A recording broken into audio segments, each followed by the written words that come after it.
Purihin ang Diyos na makapangyarihan sa lahat. Sa mga oras na ito, ang presensya ng Banal na Espiritu ay narito upang maghasik ng mabuting balita sa puso ng bawat makikinig. Nawa, ibukas natin ang ating spiritual na pandinig, spiritual na mata, upang maramdaman natin ang presensya ng Banal na Espiritu. Sa ngalan ng Ama at ng Anak at ng Santo. Amen. Hallelujah, hallelujah. Pinupuri ka namin ng Diyos na makapangyarihan sa lahat. Marami kong salamat sa sandaling ito na alam namin na ang presensya ng Diyos ay naririto. Na ang online piging na ito na inihanda ng Panginoon upang maghasik ng kanyang binhi sa bawat puso ng sangkatauhan. Nawa ang kanyang mabuting balita ay mahasik sa matabang lupa sa aming puso upang ito'y tumubo, mamunga, maibahagi ang bunga sa iba at manatili ang bunga. Lord, muli mong ipaalala sa amin ang kahalagahan ng araw na paghasik mo ng iyong mabuting balita. Ngunit, hayaan mo nang humingi kami ng kapatawaran sa aming mga kahinaan, kung sa ganon, malinis mo ang aming puso. Sapagkat ikaw ay isang Diyos na mapagpatawad. Ang iyong lingkod ay lumalapit na may kababaang loob at humihingi ng paglilinis, kapatawaran sa aking mga pagkukulang. Dalaan ko, Panginoon, na patuloy mo pa rin makita ang desire kong maipagmalaki ka sa buong sangkatauhan. Dalangin na makita, na mas makita mo ang pagsusumikap ko sa tulong ng Panginoon na ikaw, na Diyos na buhay, ay dapat narito lagi sa aming puso ang iyong mga salita, ang maging spiritual namin pagkain. Linisin mo ang iyong abang lingkod, gamitin mo lamang bilang instrumento na daluyan ng iyong mensahe. Tago mo ko sa iyong liwanag, tago mo ko sa iyong kapangyarihan. Ang aking tinig ay gamitin mo lamang upang ang mensahe sa bawat isa ay manatili, ay sa buhay. Muli the wisdom, the discernment, and the fruit of the Holy Spirit, please give it to me, my Lord. Gayon din po makakarinig ng Wednesday Gospel, Lord. Ang kapaguran sa buong maghapon, ang mga pagsubok na hinarap namin. Tanggalin mo, Panginoon. At sa oras na ito, i-focus lamang namin ang aming isipan sa iyong mensahe. Not my will, but your will be done, my Lord. Ang lahat ng ito'y dalayan ko po sa iyo, Ama, sa pangalan ng Anak, muli kaisa ng Espiritu Santo. Amen. Bigyan po natin ng parangal ang mabuting balita. Purihin ka, mang Diyos, na makapangyarihan sa lahat. Hallelujah, hallelujah, hallelujah.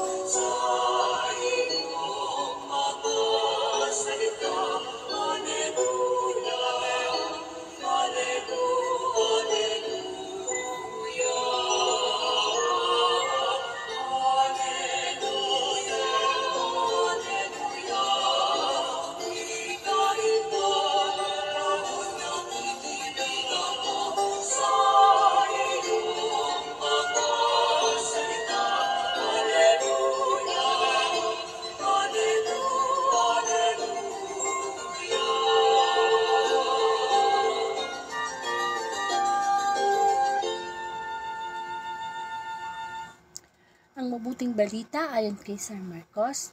Papuri sa iyo, Panginoon. Ang talinghaga tungkol sa manghahasik. Muling nagturo si Jesus sa tabi ng lawa ng Galilea. Pinagkalimpumpulan siya ng napakaraming tao, kaya't lumulan siya sa isang bangkang nasa tubig at doon naupo. ang karamihan na may nasa dalampasigan, nasa gilid na ng tubig. At sila'y tinuruan niya ng maraming bagay sa pamamagitan ng talinghaga. Ganito ang sabi niya, "Pakinggan ninyo ito. May isang magsasaka na lumabas upang maghasik. Sa kanyang paghahasik ay may binhing nalaglag sa daan. Dumating ang ibon at tinuka ang mga iyon. May binhi namang nalaglag sa kabatuhan. Agad sumibol ang mga iyon sapagkat manipis lamang ang lupa doon. Ngunit ang tumindi ang sikat ng araw, nalanta at natuyo ang mga binhing tumubo. Palibhas ay walang gaanong ugat. May binhi namang nalaglag sa dawaghan. Lumago ang mga dawag at ininis ang binhing tumubo kaya hindi na kapamunga. At may binhing nalaglag sa matabang lupa. At ito'y tumubo, lumago at nag-uhay na mainam, may uhay na tig-30, tig-60 at tig-100 ang butil. Sinabi pa ni Jesus, ang may pandinig ay makinig. Ang layunin ng talinghaga. Nang nag-iisa na si Jesus, ang ilang nakarinig sa kanya ay lumapit na kasama ang 12 at hiling na ipaliwanag ang talinghaga. Sinabi niya, sa inyo ipinagkaloob na malaman ng lihim tungkol sa paghahari ng Diyos. Ngunit sa iba, ang lahat ng bagay ay tinuturo sa pamamagitan ng talinghaga. Kaya nga't tumingin man sila ng tumingin ay hindi sila makakakita. At makinig man ng makinig ay hindi makakaunawa.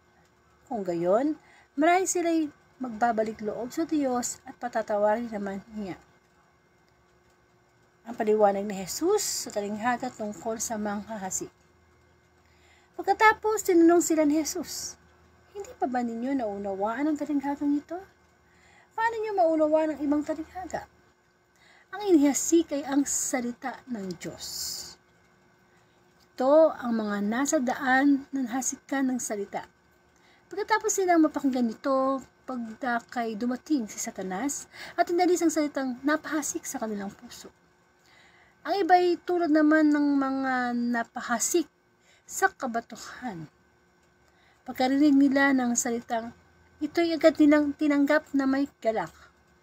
Ngunit hindi naman ito tumimo sa kanilang puso, kahit hindi sila nanatili. Pagdating ng kahirapan o pag-uusik dahil sa salita, agad silang nanlalamig. Ang iba ay tulad ng napasik sa dawagan.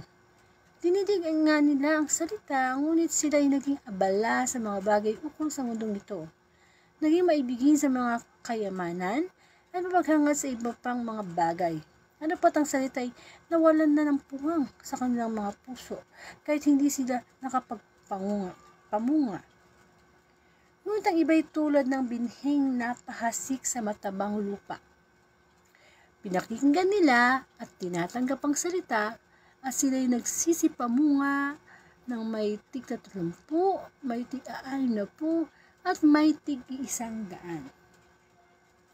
Mga kapatid, ang mabuting balita ng ating kaligtasan. Pinupuri ka namin, Panginoong Hesukristo. Amen. So, welcome po sa Word of God, Daily Gospel.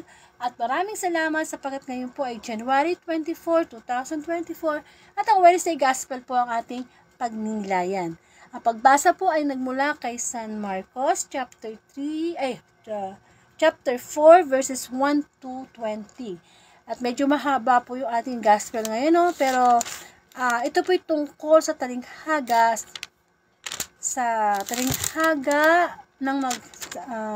talinghaga tungkol sa manghahasik.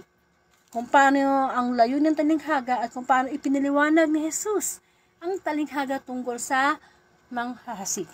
Amen. So muli, bigyan po natin ng senaryo ang mabuting balita. Ako nga po pala, Sister Angelica, at ako po ay isang Katoliko. Ayun po. So, maraming salamat sa Panginoon sapagkat muli, no, kamukha ngayon, no, tayo po yung nag-Facebook Live. At ito pong talinghaga, bagay na bagay sa Facebook Live natin. Sapagkat ang Facebook Live ay parang itong talinghaga na naghahasik, nagsasabog ng mabuting balita everyday sa ating mga puso. Amen. So, ang Panginoong Jesus po kasi, madalas talagang nagsasalita, nagkikwento ng patalinghaga. Minsan, di naman niya dinadirect to the point yung kanyang mensahe. Minsan, dinadaan pa niya sa talinghaga, no? At isa sa mga talinghaga na madalas nating mapakinggan ay ang tungkol sa talinghaga sa manghasik. Ano ba yung manghasik? Diba, dito po kasi talinghaga, ipinakita na meron daw po isang magsasaka na lumabas ng maaga at syempre may bukirin. Usually, di ba po magsasaka dyan nagtatrabaho sa bukid at naghasik siya ng binhi. Ano ba usually nakikita sa sa bukirin, no? Halimbawa yung palay. Yan, nagkaano yun ng binhi. Bakit? Kasi syempre, para tumubo. Lahat naman ng bagay na kinakain natin na mga halaman, nag-start na yan sa mga buto, no? Itinatanim. Ngayon po, sa kanyang paghahasik ng binhi, meron pong nabagsakan. Yung mga binhi yun, merong nabagsak sa daan, merong nabagsak sa batuhan, sa dawagan, at saka sa matabang lupa. Just imagine kung paano niya inihahasik yung binhi na yun, kung saan napupuntang direksyon. Amen. So, anong nangyari ngayon? Siyempre, magkakaroon ng reaction. Pag nagbagsak na yung binhi na yun sa baba o sa lupa, magkakaroon ngayon ng reaction. Saan ba siya napunta? Sa bato ba? Sa dawagan? Sa daan? O sa matabang lupa? Amen. At ipinaliwalaga ng Panginoon ang layunin ng talinghaga na yun. Na alam natin na alam mo yung meron kang relasyon sa Diyos, yung malalaman mo, mararamdaman mo yung language ni God. Ibig ko sabihin parang sa anak natin, no? Diba, may anak ka, kilala mo siya, syempre, mula pa lang sa sinapupunan mo, hanggang sa lumabas siya, lumaki, meron kayong language. Okay, sa mag-asawa, meron kayong language, ibig sabihin meron kayong kilala niyo na isa't isa. Minsan yung kilos pa lang, o yung gesture pa lang nung asawa mo o ng anak mo, alam mo na kung galit siya, alam mo kung masaya siya, may language, no? May pagkakaintindihan. So, ganun din sa Diyos. Kapag ikaw ay may relasyon sa Panginoon, meron kayong intindihan meron kayong language. Amen? So, meron kayong connection, komunikasyon. Kaso, mahirap intindihin at mahirap maintindihan ang mensahe ng mabuting balita o ng salita ng Diyos kapag wala ka talagang language or connection sa Diyos.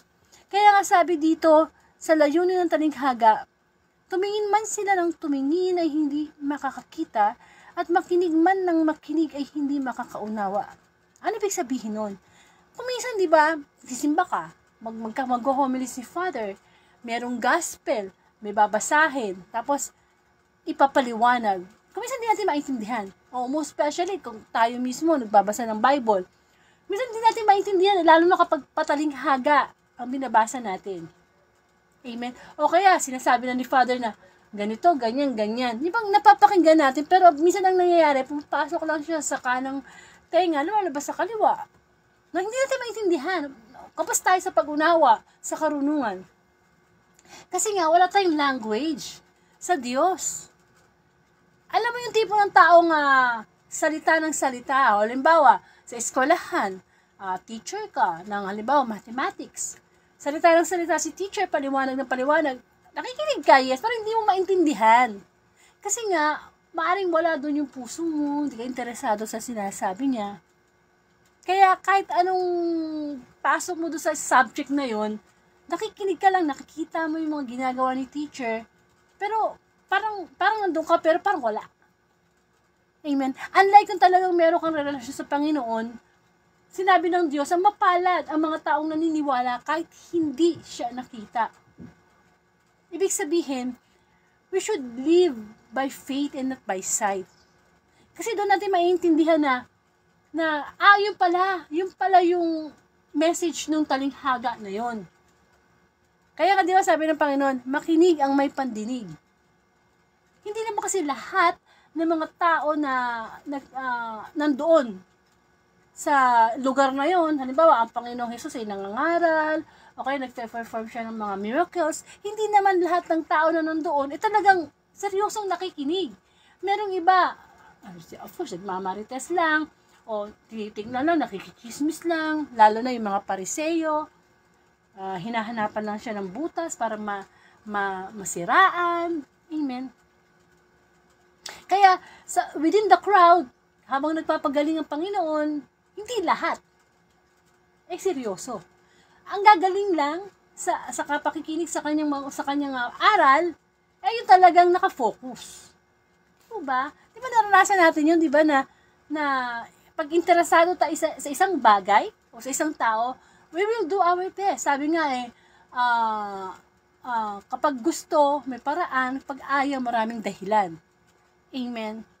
So, ganun ang gustong gawin ng talinghaga, ng layunin, na mapakinggan natin yung talagang message ni Lord. Kasi kamukha ngayon, kahit paulit-ulit na tong talinghaga tungkol sa maghahasik, merong bagong mensahe ang Diyos para sa atin. Para sa akin, para sa iyo, para sa lahat. Kasi iba't iba yung buhay natin Iba't iba yung level ng pananampalataya natin. Amen? And of course, kamukha nitong Facebook Live na ito na to mismo Yung salita ng Diyos, ito yung mismong inihahasik ng Panginoon sa ating mga puso na kahit hindi tayo nagkikita-kita, kahit nasa Facebook Live lang tayo, nasa online lang, ang Diyos ay araw-araw nagbibinhi. Araw-araw naghahasik through social media.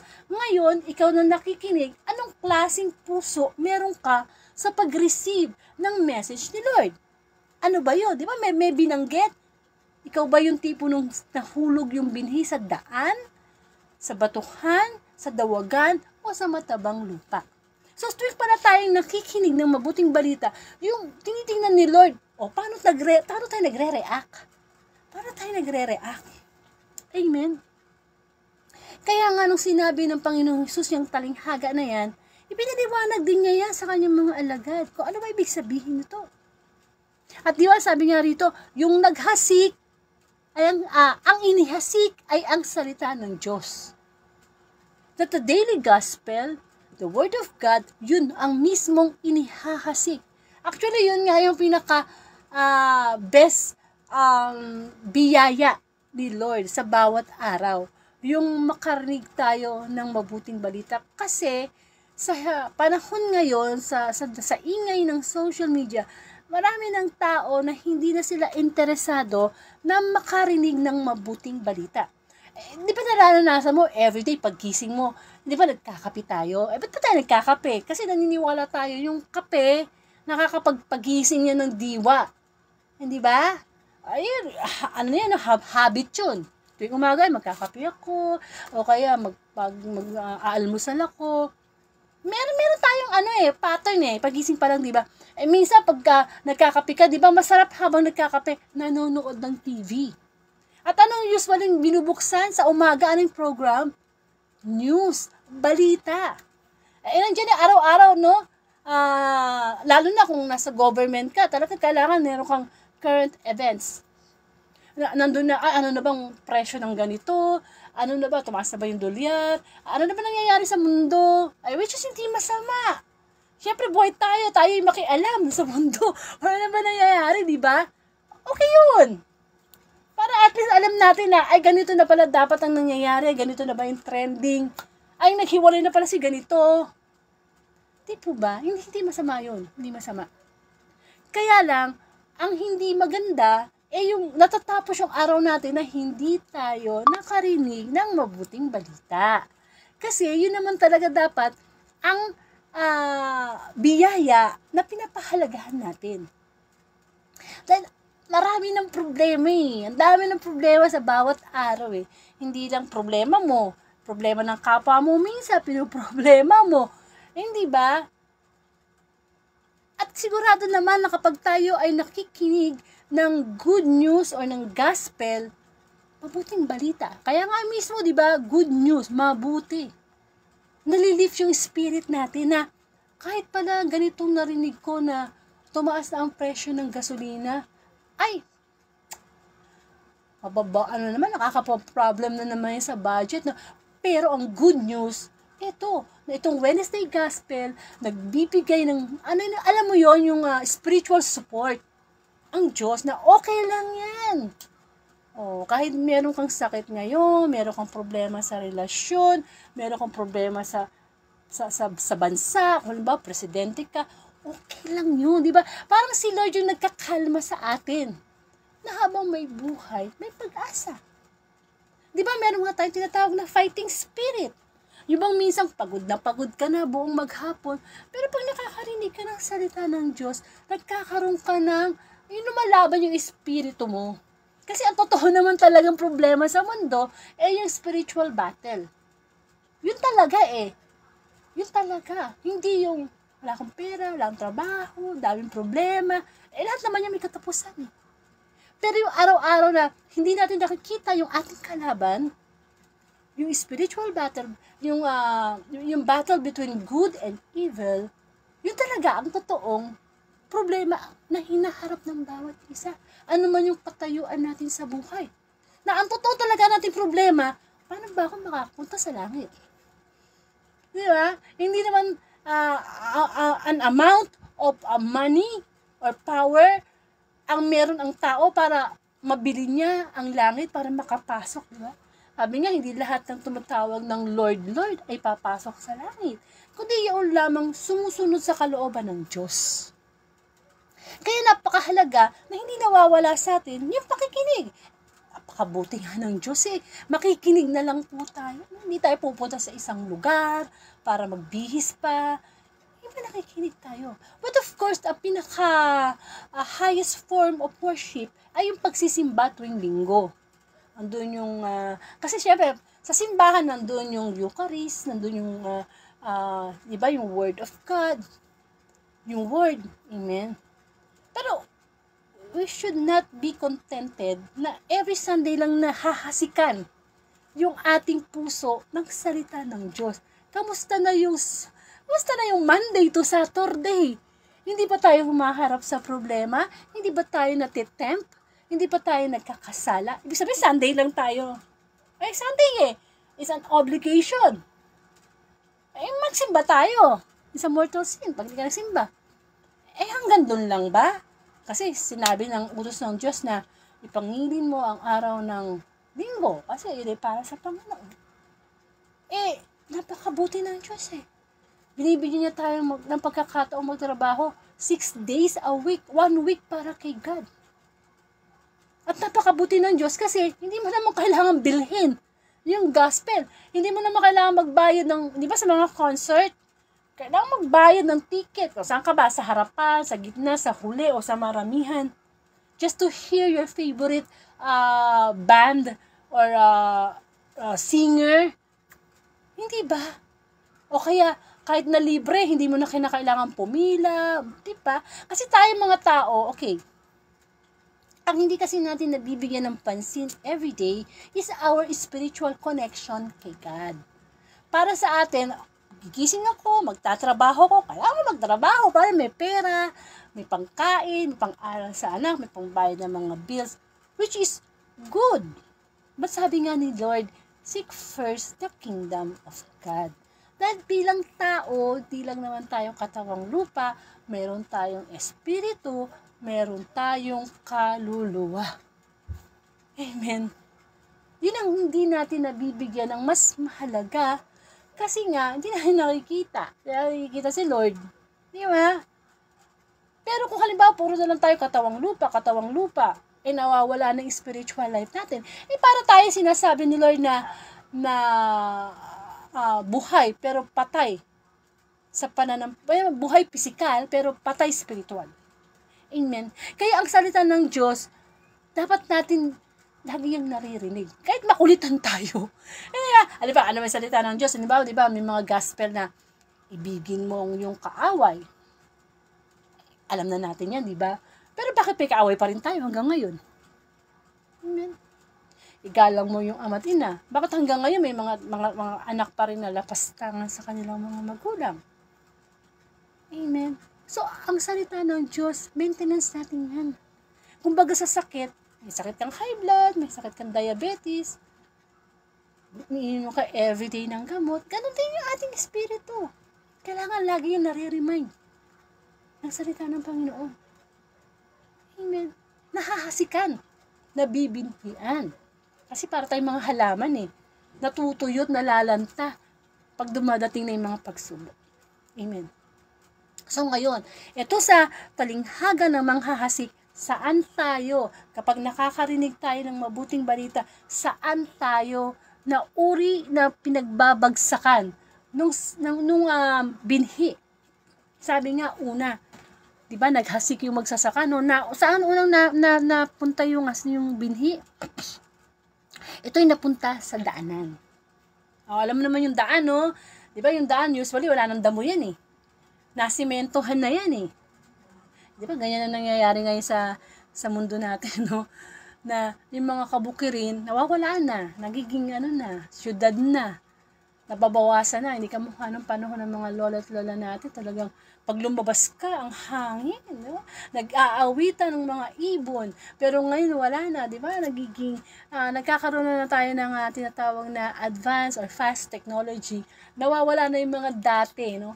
Na kung minsan, pag manonood ka ng YouTube, ang sarap pakinggan o tingnan o balikan yung mga nakaraan na mga daming palayan, mga bundok, mga nagsasaringgola. Parang dito sa amin, naalala ko noon, nung bago-bago pa lang kami dito tumira, ang dami dito talagang parang bukid, no?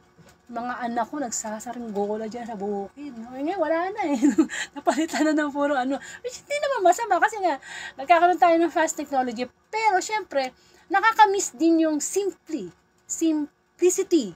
ng environment mo. Amen. So, ngayon, daan. Ano ibig sabihin nun? Kasi ang talinghaga, kasi ang Diyos kasi ganito Ang Diyos kasi, minsan gumagamit yung talinghaga para doon sa mga tao o sa mga nakikinig na hindi nila kaagad makuha yung message ng Word of God. Parang nakikibagay ang Diyos sa atin Kumbaga para bang sa pagtuturo, teacher ka, ang tinuturuan mo grade 1, hindi mo naman siya pwedeng bigyan ng language ng pang-college or pang-high school. Kailangan ipapattern mo, di ba? Para magkaroon siya ng connection. Pero kung halimbawa, talagang seryoso kang nakikinig sa Diyos, kahit na pang-grade, pang-college yung sinasabi ni Lord, pick up mo agad. Amen. So, daan. Kamukha ngayon, halimbawa, kung sino ka man, nakikinig ka sa Word of God ngayon, ng Wednesday, at ang ating ang gospel ay tungkol nga sa manghasik. Paano mo tinatanggap ang mabuting balita? Bigay tayo example, doon na nga sa love your enemy. Okay. Baguhin natin. Merong mas maganda yun. Yung new commandment. Ano ba yung new commandment? Ibigin mo ang iyong kapwa tulad ng pag-ibig ng Diyos sa'yo. Ayan. Halimbawa, ganyan, Halimbawa, yung narinig mong gospel. Halimbawa, yan, Kasi nga, di ba, meron po tayong 10 utos ng Diyos. Di ba? Minsan, mahirap kabisaduhin yan. Minsan, yan na nga lang, di pa natin makabisado, ngayon, 10 utos ng Diyos, ginawa nilang 2. Ano yung 2? Ibigin mo ang Diyos na higit sa lahat with all your heart, mind, soul, strength. Ano yung pangalawa? Ibigin mo ang iyong kapwa, Di ba? Yun ang pangalawa. Ngayon, ginawa na lang isa. Yun na nga yung commandment na bigin mo ang iyong kapwa gaya ng pag-ibig sa'yo ng Diyos. So, ngayon, yan na yung spiritual food. Yan na yung ibinibinhi ng Diyos ngayon sa puso natin. Ngayon, daan. Bakit ibinigay na example yung daan? Doon ba, ang ating bang pagtanggap sa mabuting balita, para bang yung puso natin ay daan? Alam mo yung daan, di ba nga, yung plain lang, sementado lang, hindi mo siya pwede taniman kasi walang tutubo na halaman, kasi wala namang lupa, hindi mag-uugat Amen?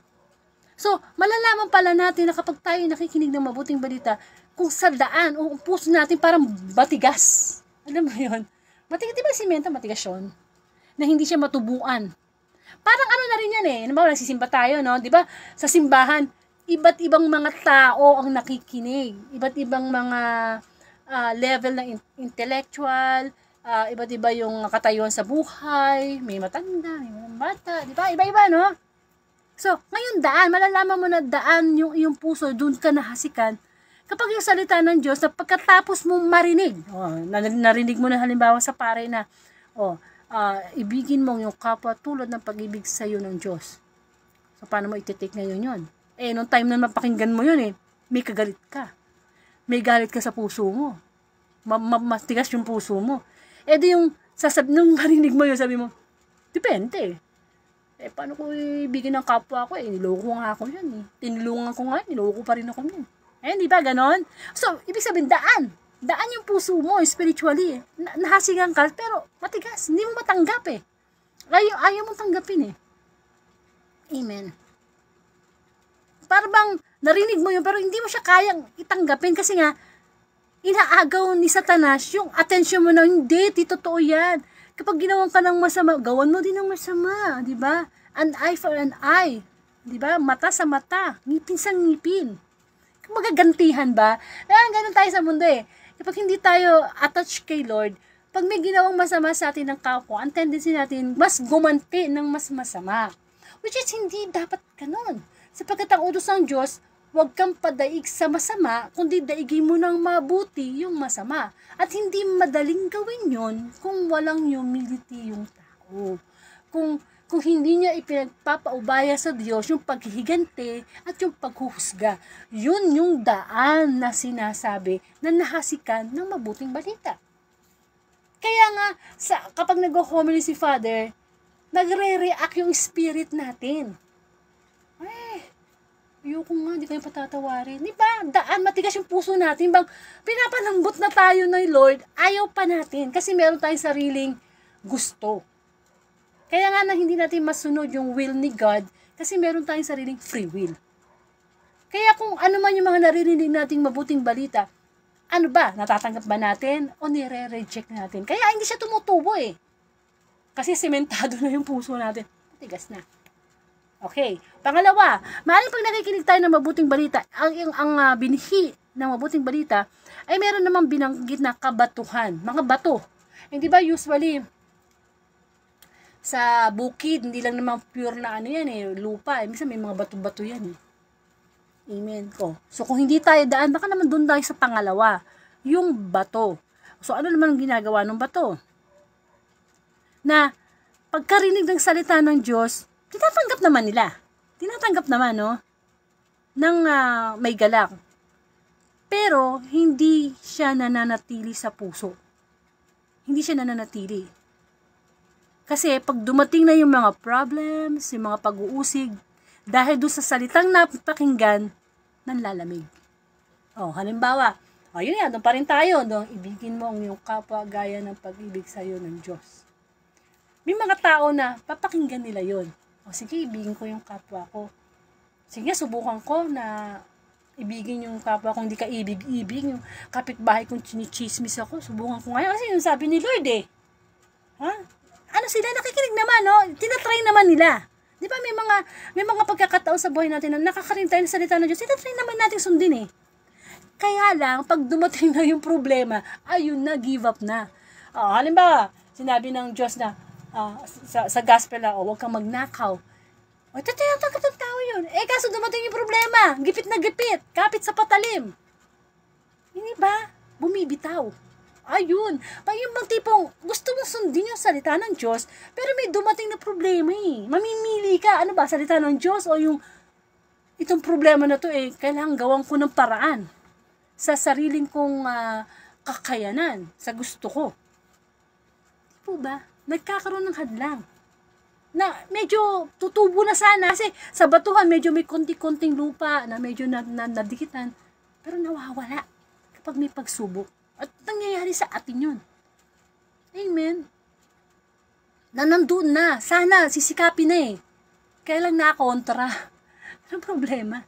Yung pagsubok sa atin, hindi tayo dapat natatakot. Kasi sabi nga, ang ating pananampalataya ay parang gintong dinadalisay sa apoy ng pagsubok. Amen. Ibang tipong nakakalimutan natin si Lord pag nandiyan na yung pagsubok. So baka ganun tayo, bato yung puso natin. Na willing naman tayo makinig, sumunod, kaya lang pag merong para pag yung nakikinig na salita ng Diyos, pagka maganda yung buhay mo, full of blessings ka, parang nagpapasalamat ka kay Lord. Pero pag dumating na yung pagsubok, ayun na, wala na, hindi na nagpapasalamat, hindi na nagsisimba, hindi ba? Parang sinabi na, yung pagsubok lang pala ang makakapagpaalis sa'yo sa Diyos. Eh, lahat naman tayo nagkakaroon ng pagsubok, di po ba? At ipinangako naman ng Diyos na walang pagsubok na ibibigay sa atin na hindi natin kakayanin. Sapagkat tapat ang Diyos at hindi niya ipahintulot na tayo'y subukin ng hindi natin nakakaya. Subukan yung basahin niya sa 1 Corinto chapter 10 verse 13. Kaya kung ano man yung pagsubok na meron ako, meron ka, kaya natin yan. Never magbibigay sa Diyos ng pagsubok na hindi natin kaya. Bakit? Kilala tayo ng Diyos eh. Alang ang lumikha siya na, ay, gagawin ko tong tao, lilikhain ko tong tao, gagawin ko tong pulube. Tapos, papautahin ko to ng 1 milyon. Hindi ba? Hindi siya match. Hindi kaya ng pulubi na lang ako pera tapos utang ko 1 milyon. Siya papautang sa akin. Di po ba? Ibig sabihin, kaya natin yan. Tsaka, yung problema na meron tayo, hindi tayo nag-iisa. Kung ang problema mo, nahihirapan ka sa subject na math, ay hindi ka nag-iisa. Buong mundo, maraming estudyante nahihirapan. Kung ang problema mo, may sakit ka ngayong high blood, ay hindi ka nag-iisa. Ang dami-daming taong may high blood. Hindi po ba? Ang gusto lang ng Diyos, harapin natin yung problema. Huwag nating takbuhan. Diba? Kasi usually, natakbuhan natin yung problema, hindi natin hinaharap eh. Kaya nga may salita ng Diyos eh. Yun ang nagpo-protect sa atin eh. Na, kung minsan, may problema ka, lapit ka sa kaibigan, maglapit ka ganito. Minsan, ang nabibigay advice sa'yo, hindi maganda, naliligaw ka pa ng landas. Unlike nung pagka nataniman na, alam mo yun, nataniman na yung puso mo ng salita ng Diyos, ay, ito pang hahawakan ko, hindi ako lolokohin ng salita ng Diyos. May isang salita ang Diyos. Hindi ka mukha ng tao, pwede tayo magbago. Pero ang Diyos, siya lang yung makakatupad ng kanyang pangako. At ang kanyang salita, hindi lang isang pangako, may reward pa. Kapag pinaniwalaan mo, kapag nanalig ka, kapag sinabi ng Lord na tumulong ka sa kapwa mo, babalik ka ng siksik, diklig, at umaapaw. Makahawakan mo yun. Makahawakan mo yun. At nangyayari yun. Amen po. Kaya kailangan yung puso natin ready. Na kapag natanggap natin yung mabuting balita, yung mensahe, may kasunod ka. May kasunod kasi agad yan eh. May kasunod eh. Tinanggap mo yung message, may kasunod yan pagsubok. Kasi nga, nililinang tayo. Actually, ang pagsubok, hindi naman tayo dinadown ni Lord yan eh. Pinapatatag nga tayo. Training ground natin yan to heaven. At napaka-abnormal naman ng mundo at ng tao kung wala ng pagsubok. Wala ka challenge. Unlike na pag nga kay Lord ka na, kahit dumating man yung problema sa'yo, well-trained ka na. Hindi ka na natatakot. Lord, ito po ba yung pagsubok niyo sa akin? Abay, kakayanin ko po ito kasi kasama ko po kayo. Amen. Jesus Christ the victorious God. Napagtagumpayan ni Jesus ang lahat eh. Napagtatagumpayan din natin. Okay? So, ano pa? Pangatlo, saan napunta yung binhi sa dawagan. At ang sabi dito, ang iba'y tulad ng napahasik sa dawagan. Dininig nga nila ang salita, ngayon sila'y naging abala sa mga bagay ukol sa mundong ito. Ay naku, bagay na bagay sa atin to, no? Naging maibigin sa mga kayamanan, at mapaghangad sa iba pang mga bagay ano patang salita'y nawala na sa pawang ng kanilang mga puso, kahit hindi na sila nakapamunga. Ayun. Sa simbahan naman, kapag tayo ay nakikinig ng misa, iba't ibang tao nga, di ba? Meron nang mga iba na talagang nakikinig sila, no? Nakikinig talaga ng mabuti na. Kaya nga nagsimba eh. Di ba? Kaya lang, paglabas ng simbahan, wala na. Busy na sa mundo. Alam mo yon, yung bang tipong, halika, simba tayo, no? Magsisimba pagkatapos nung misa, nasa isip na, saan tayo pupunta? Ano ba? Jollibee. Ayun. Di ba? Punta tayo sa mall, punta tayo ganito. Nawala! Biglang naagaw. Naging abala sa mundo. At yun naman ang gusto talaga ng Diablo eh. Yung, okay, sige, makarinig ka ng salita ng Diyos, pero pagkatapos siya kailangan i-divert mo yung attention mo sa iba. Huwag kang mag-focus doon sa message ni Lord. At nangyayari yan sa panahon natin ngayon. Kasi nga, di ba, masyadong boom na ang social media, masyado ng fast technology. Ginagawa ni Satanas, binibisi niya tayo sa mga, kamukha ng kabataan, binibisi niya yung mga kabataan sa cellphone, sa social media. Yung di na divert, yung wag mong i-focus yan eh. Kasi nga ayaw ng Diablo, kamukha nito, nagfi-Facebook live tayo ng Word of God. Ayaw talaga ng Diablo na, ay, wag kang makinig dyan, wag. May problema ka pa, kasi kasuhin mo muna yun. Meron ka pang ganito, manood ka na lang, mag-relax ka na lang dyan. Makipag-inuman ka na lang, sayangin mo na lang yung oras mo. Hindi ba, inaabala tayo ng Diablo sa mundo. Kasi nga ang Diablo, makamundo yan eh. Diba? Na sa sobrang abala natin sa mundo, minsan nagre-reklamo pa tayo eh. Ay, kulang pa yung 24 hours. Ang dami ko pang gagawin. Diba? Yung mind natin, pino-full ni Satan ng worries. Ibang problema mo palang bukas, o sa isang linggo, o sa isang buwan, ngayon pala puno ka na ng worries. Nawalan tuloy ng space. Yung time mo dapat kahit paano, nagkakaroon ka prayer time kay God, nagbabasa ka ng Bible, nakikinig ka ng ganitong mga gawain online. Basta tungkol sa Diyos, kailangan maging abala ka sa mundo. Anong sabi ba ng salita ng Panginoon? Magbago na kayo. Huwag na kayo umayon sa takbo ng mundo. At sabi pa rin na tayo daw po ang pinakakawawang tao na kung araw-araw ginagawa lang natin, gising, kain, trabaho, magdiwaliw, mangarap. Ibang wala sa timetable natin si Lord. Tayo daw yung talaga yung pinakawawang tao. Kasi, ang dahilan naman kung bakit tayo nagigising dahil kay Lord.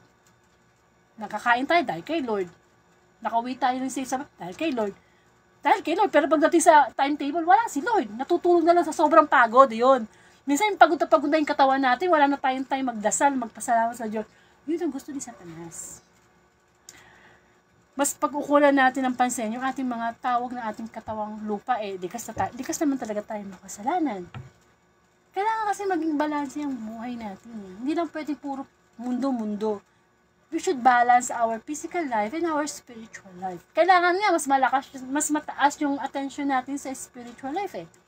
Hindi naman nag-a-ask si Lord ng napakahabang oras. Di ba, usually, pag nagtatrabaho tayo, it will take 8 hours para ka makompleto ng isang araw na trabaho. Ang pakikinig sa salita ng Diyos, hindi naman magtitik ng many hours. It's just a matter of quality time with the Lord kaysa doon sa quantity. Pero yun nga, di ba? Maraming tao na ayaw talaga nilang marinig ang daily gospel. Kasi nga, para sa kanila, istorbo lang yan, wala akong mapapala dyan, wala akong pera dyan. Ang salita ng Diyos, isang kayamanang di mo mabibili kahit saan. That the Word of God is priceless. Na yung Word of God, napapaloob doon yung pag-ibig ng Diyos, di natin mabibili yun. Yung bunga ng banal na espiritu, yung kapayapaan, yung self-control, yung pag-ibig, the love, the joy, galing lang yun sa Diyos. Pero kung ano pa yung mahalaga, yun pa yung hindi natin pinapansin. Kasi nga, yan yung nakikita ang Panginoon eh. Hindi naman bababa si Lord dito para siya mag-Facebook live. Hindi naman bababa si Jesus Christ muli para siya yung mag-homily sa simbahan. Hindi. Gagamit siya ng mga makasalanan, nagbalik loob sa Diyos para iparating sa atin everyday, ipaalala, ipukpok sa ulo natin na ito dapat ang nagiging batayan natin sa pamumuhay natin. Na kapag meron tayong napapanood sa social media, teka muna, nag-glorify ba si God dyan? Amen. Para tayong dawagan. Yung naririnig nating mabuting balita. Na-accept natin, pero nagiging busy tayo. Diba? Alam mo, apakabuti ng Diyos. Sobra yung pagmamahal niya sa atin, yung habag niya. Kung tutuusin, sa sama ng generation ngayon, that this generation is an evil generation, dapat isang kisap mata lang ng Diyos eh. Pinadala na niya ang Panginoong Jesus para sa final coming for Judgment Day. Pero ang ginawa ng Diyos, teka muna, pandemic muna yung padadala ko. Diba? Nagkaroon ng pandemic, ano nangyari? Nagkaroon tayo ng time na magkasama-sama ang pamilya sa isang bahay, di makalabas, maasa sa ayuda, may pera ka man, di ka basta-basta makakabili, may pera ka man, limited yung mabibili mo sa grocery, may pera ka man, di ka basta-basta makakapunta sa isang lugar. Nagkaroon ng pandemic, no? Binigyan pa tayo ng chance, Lord. Kasi masyado tayo naging busy. Nung wala pang pandemic, masyado tayong busy. Walang time yung nanay, yung tatay, sa kanilang mga anak. Pagdating ni tatay, tulog na si anak. Pagising ni anak, wala na si tatay. Diba nagkaroon ng time, nagkaroon ng bonding time. Amen.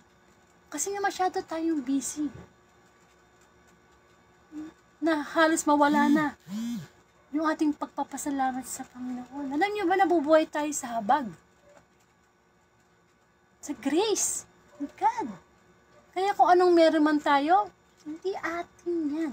Yan ang isa pa na dapat nating tanggapin sa mabuting balita. Na wala tayong may pagmamalaki sa Diyos. Ano man yung katayuan natin sa buhay, ano man yung kapangyarihang meron tayo, ano man yung properties na meron tayo, pinag-aral, whatever, wala eh. Di ba sabi nga, ang kayamanan sa mundo ay karukhaan sa harap ng Diyos. Ang talino ng tao sa mundo ay kamangmangan sa harap ng Diyos. Salamat na lang ang Diyos, hindi bumabase sa mga material na bagay. Kaya lahat tayo may chance na magbalik loob sa Panginoon. Na kapag tayo ay nakakarinig ng mabuting balita, pwedeng hindi maging daan, hindi pwedeng maging dawagan o batuhan yung naitatanim sa atin. Sapagkat sa huli ng gospel, sinabi, dapat, kapag tayo nakakarinig ng salita ng Diyos, saan? Sa matabang lupa. Dapat doon nahasik para tumubo, mamunga, at maraming bunga. Kasi syempre, pag sa lupa na, mamumunga na talaga yan, may lupa na eh. Pwede mo na yung diligan, pwede na yung maulanan, maarawan, lumaki. Yun po ang gusto ng Panginoon. Na kapag nakikinig tayo ng mabuting balita, nakafocus tayo, forget your problems muna. Kasi mahirap makinig ng salita ng Diyos kung nakafocus ka sa problema mo. O kung nakikinig ka ng salita ng Diyos kung anong ginagawa mo, focus. Kasi andito ang presensya ng Diyos, andito ang presensya ng Banal na Espiritu. Sabi nga, kung may dalawa, higit pang nagkakatipon sa pangalan ni Jesus, naroon siya. Doon ang presence ng Holy Spirit. Kahit na online lang tayo, kahit hindi niyo ako nakikita, di ko kayo nakikita, ay nananalig tayo, nandoon ang presensya ng Panginoon. Amen. O pag nagiinuman, kaninong presensya nandoon? O Espiritu ng alak. Hindi po ba? Matabang lupa. Ibig sabihin, narinig ko sa homily ni Father, na yun nga, na igalang ang ama't ina. Ay, igagalang ko yung ama't ina ko, kahit yung nanay ko, ipinamigay niya ako, ipinaampon niya ako. Pag nakita ko siya, hahanapin ko siya, kahit matanda na siya, aalagaan ko siya. Hindi ba? Yun, ang tinasabi ng Panginoon, nagbubunga, may bunga. Kasi pag walang bunga, hindi natin masusunod ang kalooban ng Diyos. At nagbubunga lang ang salita ng Diyos kapag merong humility yung ating puso. Alam mo yon, tinatanggap natin yung mabuting balita, yung mensahe, pag yung puso natin may humility, pero kung may pride dyan, excuse me, pag may pride ng puso natin, kahit anong salita ng Diyos na marinig natin, hindi tayo tatablan. But when there's humility, we will know the meaning of forgiveness, the meaning of love, the meaning of helping others. Kasi bukas na yung puso natin. Pwede nang taniman ni Lord kahit ano. To glorify His name. Kaya matabang lupa. O, di ba, nasubukan nyo na sigurong sa paso, may matabang lupa. O, pag tanim ka dyan, kahit pa paano tumutubo. Ano bang ginagawa? Tinatanim yung buto. dinidiligan, naarawan. Minsan nakakausap pa nga natin yung yung halaman eh. Ganon din ang Panginoon. Nangungusap siya sa pamamagitan ng kanyang mga salita. Kasi niya, gusto niyang mamunga tayo. Yung pagpapatawad, maitanim niya sa puso natin. At kapag naitanim yung pagpapatawad, namumunga yan. Na ibibigay natin sa iba, na ibabahagi natin. O, kamukha nito. Diba? Na isi-share mo sa iba. O, kaya nga, diba, share the daily gospel. Kung nakikinig ka ngayon, i-share mo sa timeline mo, sa group chat mo. Ibig sabihin nun, namumunga ka. Hindi, naka-receive ka ng forgiveness, at tapos, ibinigay mo sa iba, namumunga, diba?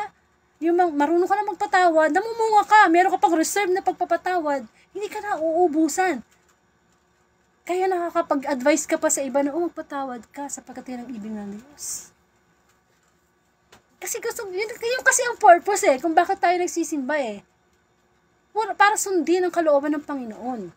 Para hindi lang information, kundi transformation ang maranasan natin. Kasi kung nagsisimba tayo tapos hindi naman walang nagbabago, hindi namumunga. Amen. Si Lord naghahanap ng bunga sa atin everyday. Alam niyo ba yun? Naghahanap siya. Kung ano yung pinagkatiwala na sa atin, halimbawa, nanay ka, tatay ka, government official ka, artista ka, content creator ka, social media, kilala ka. Naghahanap si Lord sa atin ng bunga.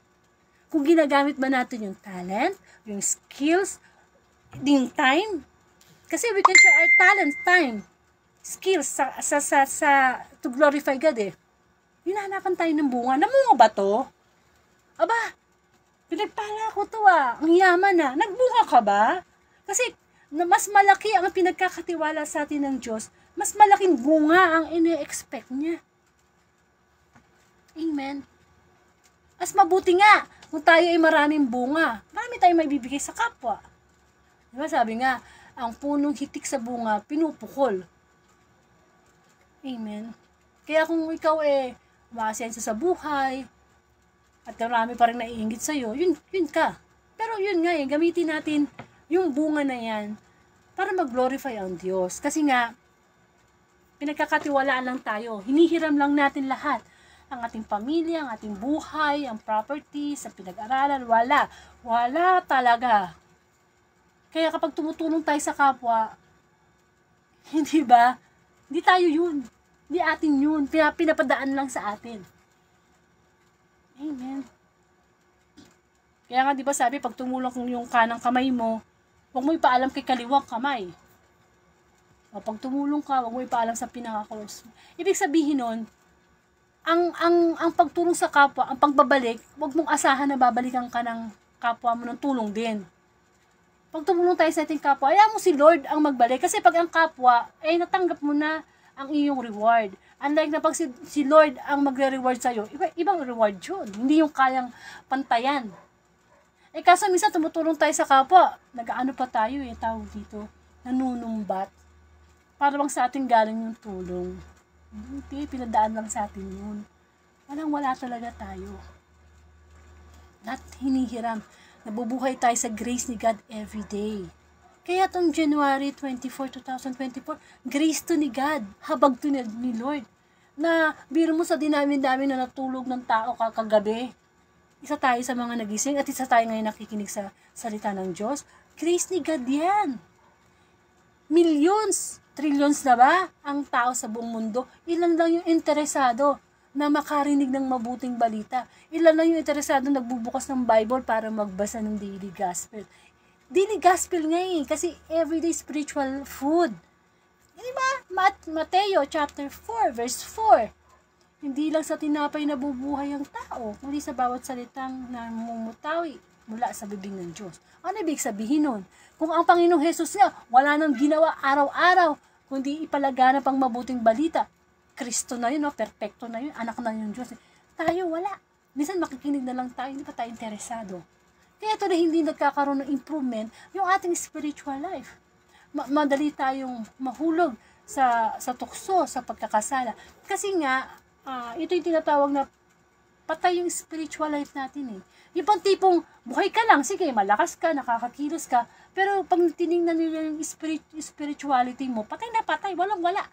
Kaya nga yung tinatawag na spiritual blindness, spiritual, di ba, yung spiritual na pagkabulag.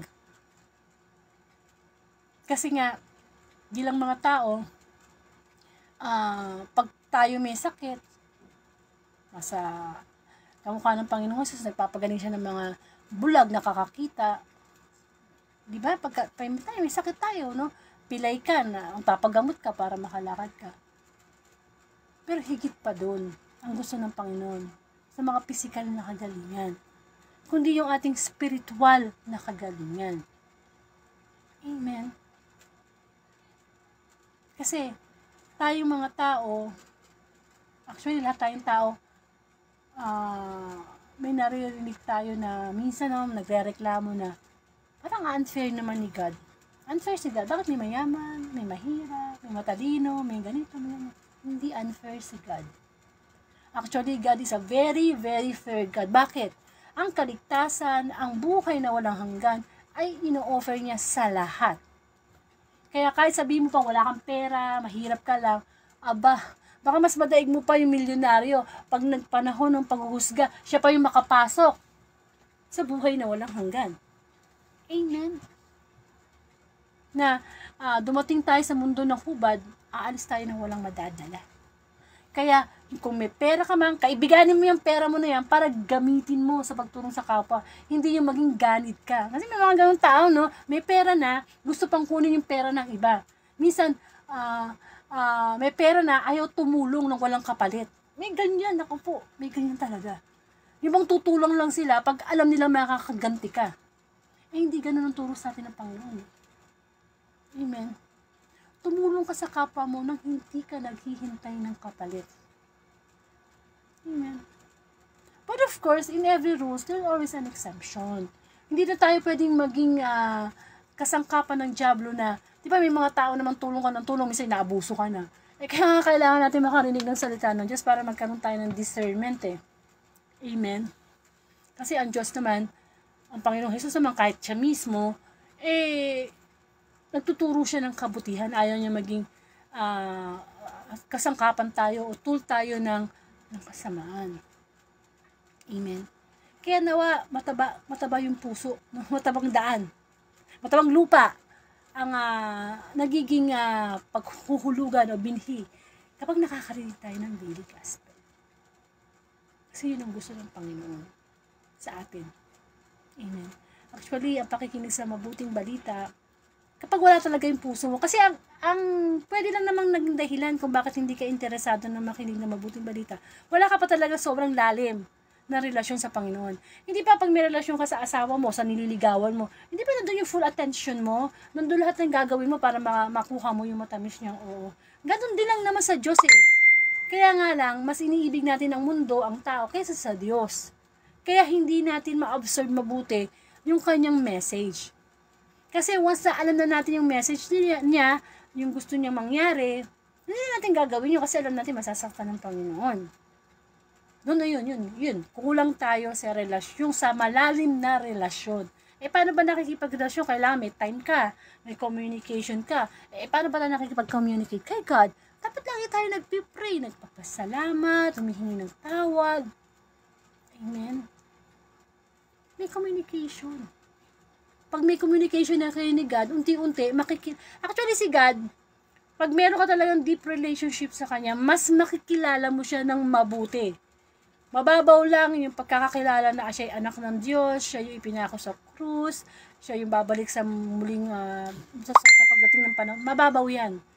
Pag talagang may relasyon ka sa Diyos, mas malalim pa dyan, magbugulat ka. Lord, ikaw ba yan? Lord, ganyan ka pala. Hindi ko alam, ganyan ka pala. Diba? Mahirap kasi makilala ang isang tao, no? Kung hindi kayo magsasama sa isang bubong. Hindi mo siya mas makikilala. Unlike kay Lord, pag pumasok ka na sa buhay ni Lord, ayun na, nagre-reveal na si Lord ng talagang siya. Ito ako, ito yung kaya kong gawin sa buhay mo. Ito ako. At hindi natin mararanasan yun kung wala nga tayong, kung hindi natin siya mas inuuna. Amen. Nawa ang mabuting balita ay makapagbigay sa atin ng pagpapaalala na everyday gusto ni Lord ng magbigay ng blessing. Hindi lang yung pagkain, hindi lang yung pagtrabaho, hindi lang kung ano yung mga material, kundi itong maghasik lagi si Lord ng mabuting balita sa bawat puso nating mga tao. Magkaroon po tayo ng closing prayer.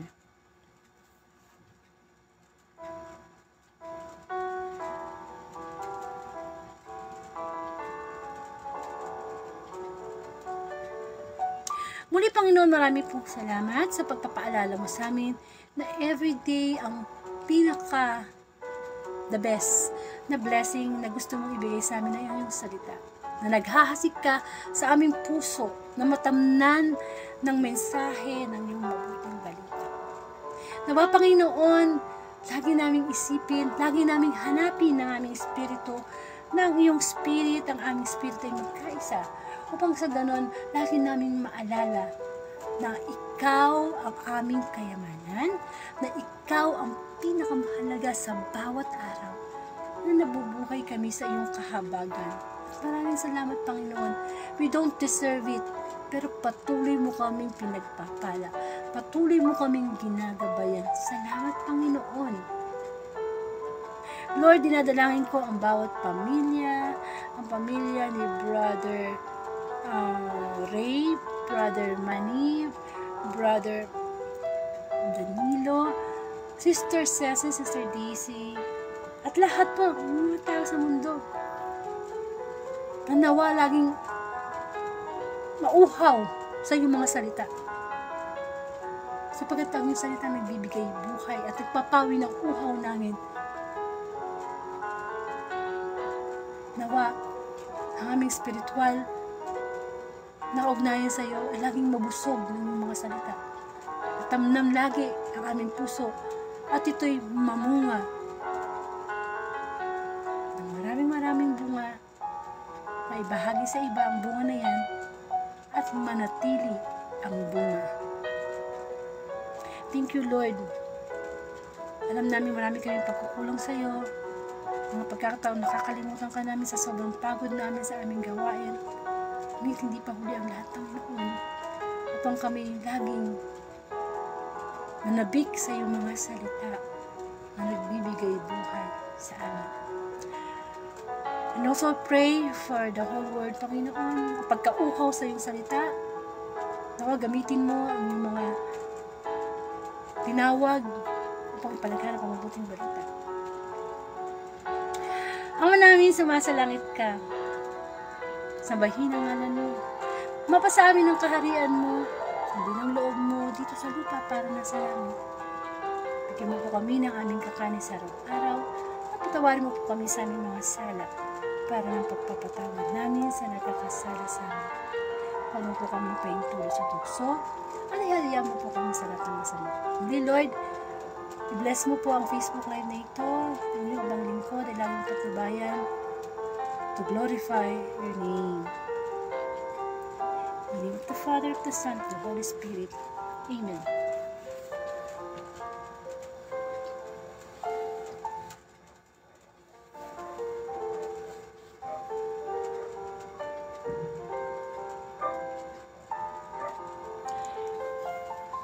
Maraming salamat, Panginoon, muli sa pagpapaalala mo sa amin kung gaano kahalaga ang makarinig ng mabuting balita every day. It's not because of the quantity of time, but the quality of time. Thank you, Lord. At kung hindi niyo po naimpisahan ang Wednesday Gospel, punta po kayo sa akin muli sa timeline ko or sa YouTube channel ko po na Angelica Dorde. Pa-subscribe na lang po. Pag pumunta kayo ng YouTube channel, type niyo po yung pangalan ko, pa-subscribe na lang po para in the future makapag-live naman po tayo sa YouTube. Makapag-live po tayo sa TikTok to glorify ang pangalan mo. Kailangan kasi natin magtulungan eh. Amen. Kailangan natin magtulungan. So, i-viral po natin ang mabuting balita. And of course, kung lolobin ng Diyos ang January 25, 2024, Thursday Gospel, sama-sama po tayong magnilay ng mabuting balita. At sa January 27, Saturday Gospel, meron po akong guest preacher, si Brother Jerry Biray. Ayan, paminsan-minsan nagkakaroon po tayo ng guest preacher. Nag-i-invite po ako para sila naman po ang gamitin ng Diyos para magbigay ng reflection. Mga Catholic preachers po yan. And of course, mabuti po ang Diyos. Lagi nating isiping mabuti ang Diyos. Kung nakarinig tayo ng mabuting balita, ay mabuti ang Diyos. Sa dinami-dami, isa ka sa mga nabigyan ng link para sa gospel. Kasi yan trabaho ko eh. Habang ako nag-opening song ng Word of God, ako yung nagsisend ng live sa mga tao, sa mga group chat. Kapag isa ka sa nakakatanggap, ay, pansin na pansin ka ni Lord. Hindi ba? Ibig sabihin, makinig ka everyday. Kung hindi man dito sa Facebook Live na ito, pwede ka makinig sa YouTube. Bahala ka kung saan gusto makinig. Basta importante na taniman. Nagkaroon ka ng, kung meron kang news sa TV, dapat meron kang good news spiritually. Okay? Mabuti pa ang Diyos. At lagi nang tatandaan, ang kanyang mga salita ay ating kayamanan.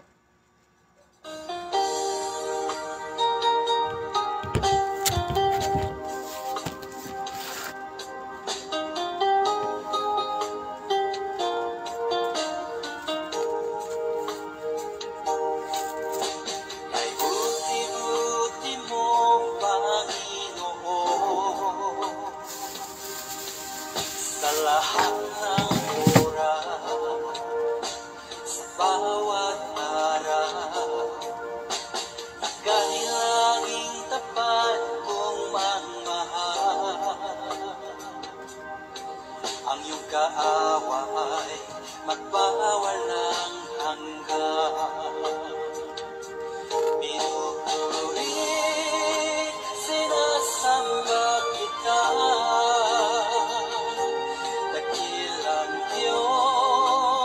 At Panginoon, tunay na ang ika'y walang katulad, tunay na ang ika'y di magbabago, mabuti ang Diyos na sa ating inagmamahal.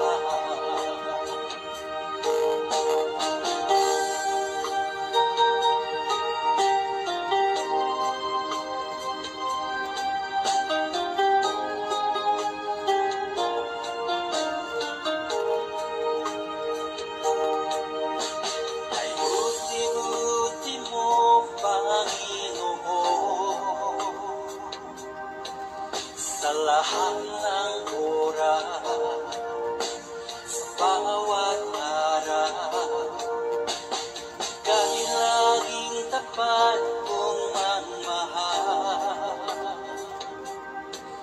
Ang iyong kaaway, magpawalang hanggan. Pinupuri, sinasamba kita.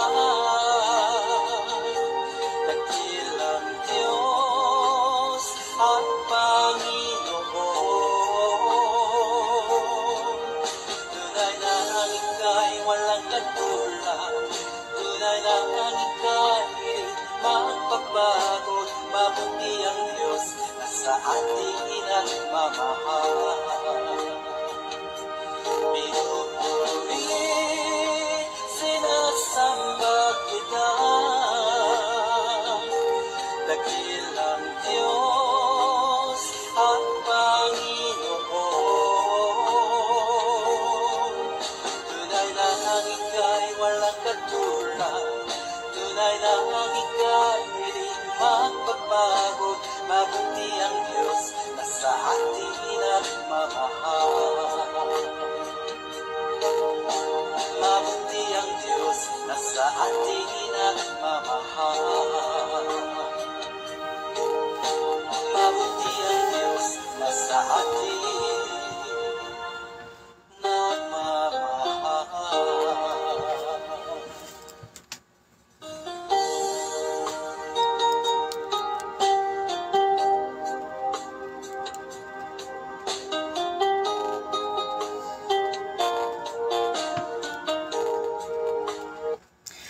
Maraming salamat po. At ang Word of God Daily Gospel ay Monday to Saturday, alas 6 ng gabi, at pag Sunday po, alas 3 ng hapon. Minsan po, nagbabago yung ating time, depende po sa availability ng inyong lingkod or ng guest preacher. And of course, pakishare na lang po itong Wednesday Gospel sapagkat ito'y utos ng Diyos, a great commission from Matthew 29 verse 19. Kaya humayo kayo at gawin ninyong alagad ko ang lahat ng bansa. Bautismuhan ninyo sila sa ngalan ng Ama at ng Anak at ng Espiritu Santo. Isa yan sa mga nagpapatunay na nataniman tayo ng mabuting balita sa matabang lupa kapag sinishare na po natin yung gospel. Maraming pong salamat. Huwag po natin kalimutang magdasal bago matulog, humingi ng kapatawaran sa ating Ama sa Langit upang sa ganon, paggising natin sa umaga, ito'y panibagong biyaya at pagbabalik loob sa Panginoon. To God be